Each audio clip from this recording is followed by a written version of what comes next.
So the Huawei Nova 5 is Huawei's attempt at giving us a great value phone, a cheaper price with great specs.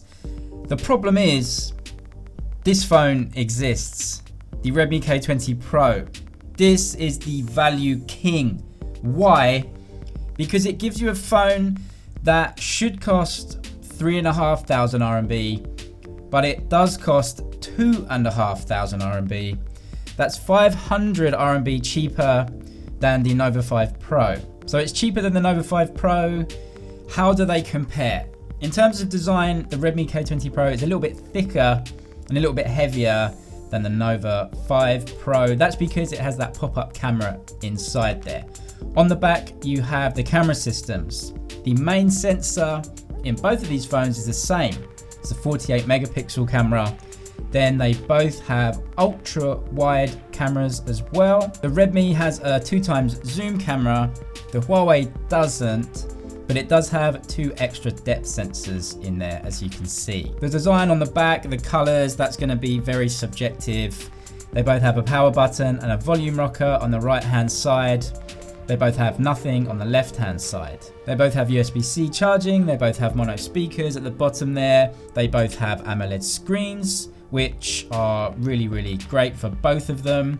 One of the differences in the screens is that the Huawei has the notch. So it has a U-drop notch for the camera there.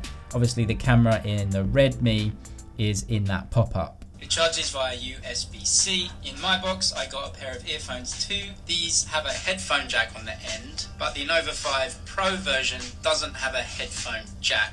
There might be some slight differences in unlocking times from the fingerprint sensors, but in daily usage, you're not really going to notice anything. What you might notice is the difference in fast charging, 40 watt on the Huawei versus 27 watt on the Redmi. But the Redmi does have a bigger battery. My K20 Pro has 6 gigabytes of RAM. You can either get 6 or 8 gigabytes, and the Huawei has 8 gigabytes only. I went and loaded some games and some common apps, and I'm just going back through the apps to see how many apps need to be reloaded and how many apps are kept in memory.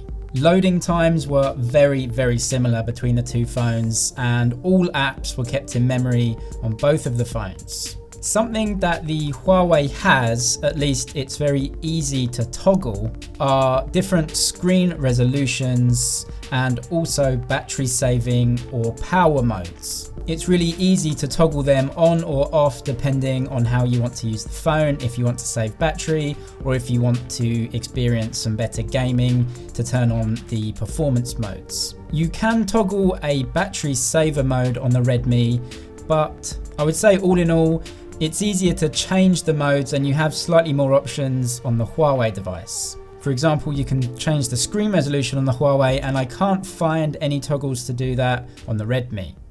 If you want to play some PUBG, I think both of these are really great. The screen resolution on both is the same, although you do have that bezel-less experience on the Redmi and you just have that slight notch on the Huawei. All in all, a very decent gaming experience on both. They both have good processors. The screens are high quality and responsive. I never felt like the game was lagging. So a really similar experience on both phones. Even though the Huawei has a slightly smaller battery than the Redmi, because you can have those battery saving modes on the Huawei, you'll probably notice that the battery lasts more or less the same time. Neither of them have wireless charging. Have a look in the bottom left hand corner to see which phone took which photo. There's definitely differences in the color science between the two phones, but they use the same sensor under that main camera. So the actual quality, surely the only difference coming from the software and not the sensor. This is half studio lighting. This is no lighting. It's really, really dark. Then we're going on to the night mode. See how each phone does that. You also get loads of different color options on each phone as well.